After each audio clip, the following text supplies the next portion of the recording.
Eu sou economista, ator, nada disso me interessa profundamente.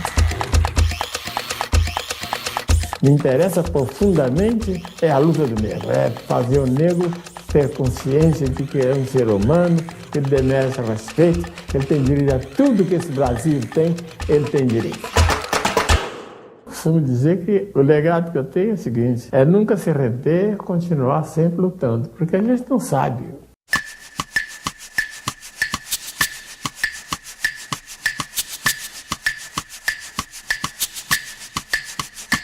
Para mim, o principal legado que Abdias deixou foi o não contentamento com todo esse sistema que oprime o negro e coloca ele em situações de marginalidade.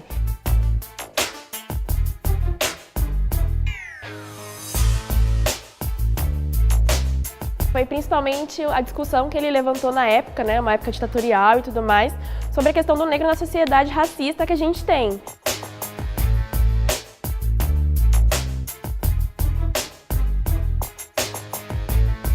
Foi esse rastro humano, né, que você consegue olhar para a história de Abdias e dizer, bem, por aqui passou um grande homem, um grande ser humano que deixou a sua história, o seu legado.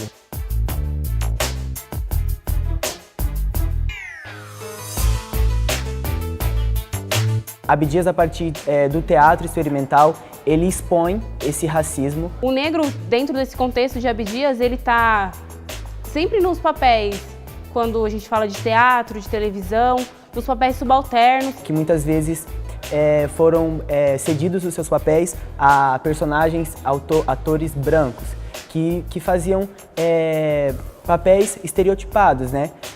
Como o blackface. Então, o que Abdias fez foi expor esse racismo. Quer dizer, a gente quer que aconteça o melhor, quer que a raça vença esse preconceito e tome conta desse país. Isso é que é.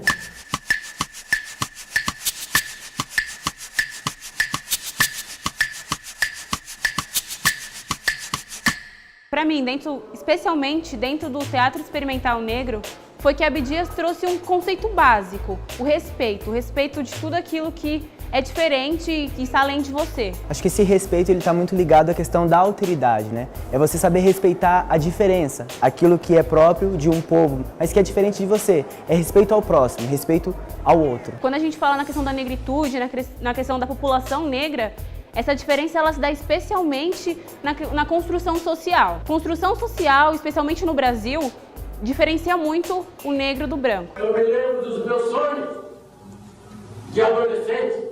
Eu querendo ser isso e ser aquilo aqui nessa cidade, tentando estudar. E o que é que eu recebia dessa sociedade? Uma cusparada no rosto. Cuspiam na cara do meu sonho.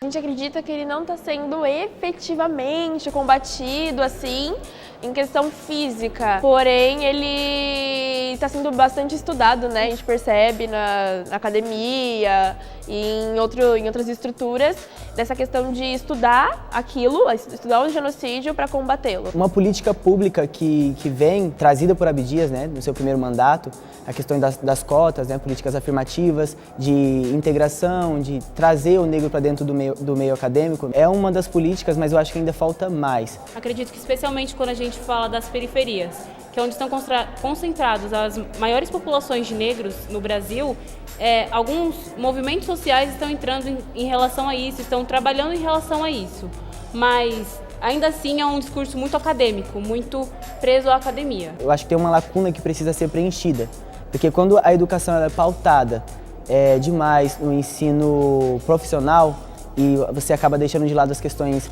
éticas e morais, como um indivíduo deve tratar o outro, né? Respeitando mais uma vez a diferença. Mas eu acredito que dentro das cotas, essa questão do ingresso do negro dentro da universidade ela é extremamente válida, no entanto, ela acaba com um genocídio cultural e não necessariamente um genocídio físico.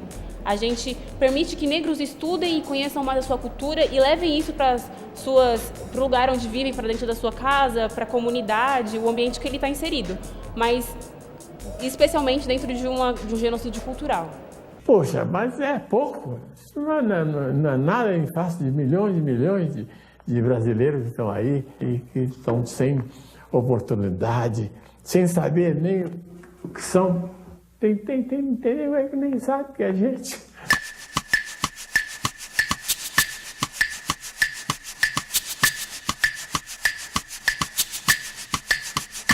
Tem toda uma questão histórica, né? Porque, bem, ele já vem anteriormente como escravo e aí ele é submetido a uma vida totalmente desprovida de segurança, correndo vários riscos. Então ele é colocado numa situação X que dá um certo privilégio, digamos assim, ao branco, né? Porque o negro sempre foi marginalizado, né?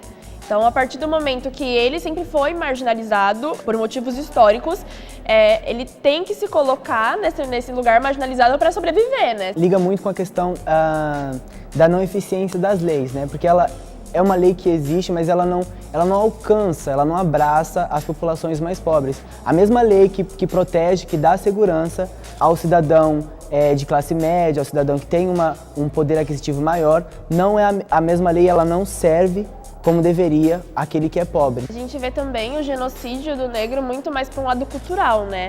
Se a gente for pensar, uma boa parcela negra do Brasil não sabe sua história, não sabe... E, sinceramente, é uma questão que ele trata no livro dele, né, do genocídio, de a mesclagem e tudo mais, e o povo não se vê como tal. A gente não estuda negritude na escola, eu falo isso com questões do ensino fundamental. A gente cria crianças que não se gostam, que não se aceitam por um simples... Nessa questão do genocídio cultural, por um simples fato de que não é passado, não existe uma representatividade dessa cultura negra para essas crianças. O Abdias, no seu primeiro mandato, ele foi uma das pessoas que incentivaram a criação de políticas afirmativas que ajudassem a integrar o negro à sociedade, integrar de uma certa forma não mentirosa, não fictícia, né? Não ilusória, mas de fato realmente colocar ele ali como representante, como coautor da sua vida. E aí eu acho que uma das ações importantes que Abdias deixa são as questões das cotas, que inclui o negro, que traz o negro para dentro do meio acadêmico, só que ainda seria muito pouco, né? A gente ainda precisa de mais políticas públicas para conciliar e contribuir nessas questões. Nós não podemos ser simplistas em pensar que se esse assunto foi discutido apenas por negros, vai gerar alguma mudança. Ele deve ser discutido por todos, porque o negro, ainda mais aquele que está ativo dentro de um coletivo, dentro de algum movimento, ele já tem conhecimento daquilo e está ótimo. Mas esse conhecimento deve ser passado para mais pessoas e não só pessoas negras. As instituições serem representativas também para o negro. O negro também vai ser ministro de Estado, ser general, ser dono de banco, sendo dono de televisão. É isso. Quando isso aí for uma coisa normal no Brasil, aí não tem problema.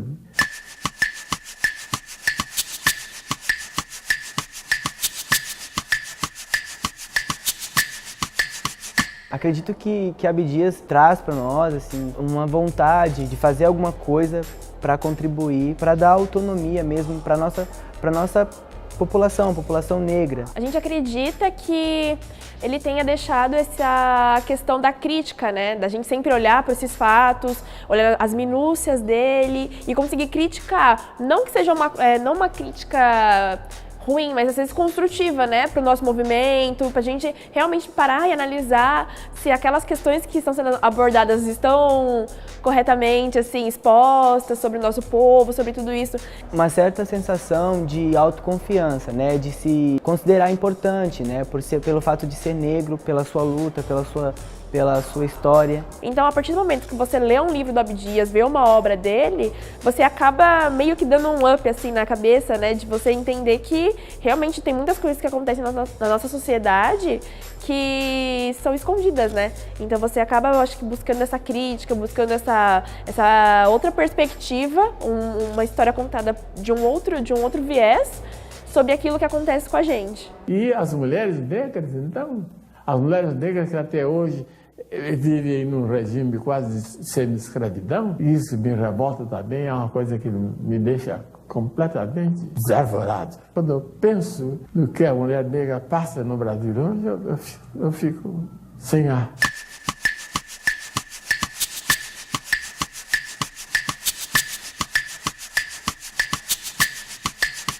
Particularmente, eu me vejo sim representada dentro do feminismo negro. Eu não me reconhecia como mulher negra. Para mim, eu era uma mulher negra de pele clara e aquilo estava ótimo.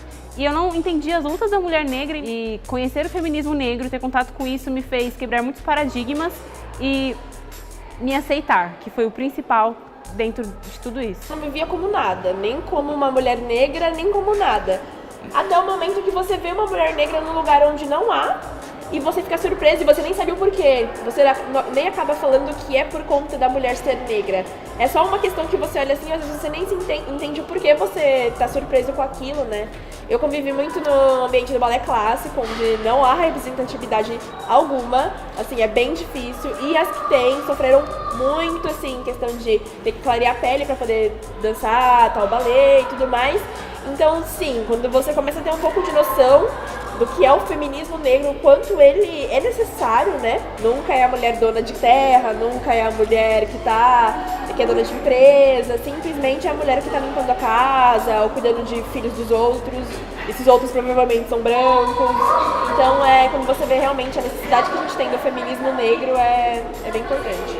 Ainda mais dentro desse contexto, porque quando a gente ainda fala de personagens que são representadas, muitas vezes elas são mulheres negras, porém de pele clara, mulheres negras que têm o cabelo cacheado, que é uma questão muito mais aceita. É uma questão de quanto mais crespo for o cabelo de uma mulher negra, ou quanto mais características negroides ela tiver, mais difícil vai ser essa aceitação dela e especialmente da sociedade. Sem contar a maneira que ela é sexualizada, né? A mulher negra, ela é totalmente sexualizada e a gente tenta quebrar esses parâmetros com o feminismo negro. Vou morrer protestando, vou morrer desgastando essa espécie de racismo que eu comecei a combater aqui em 1929.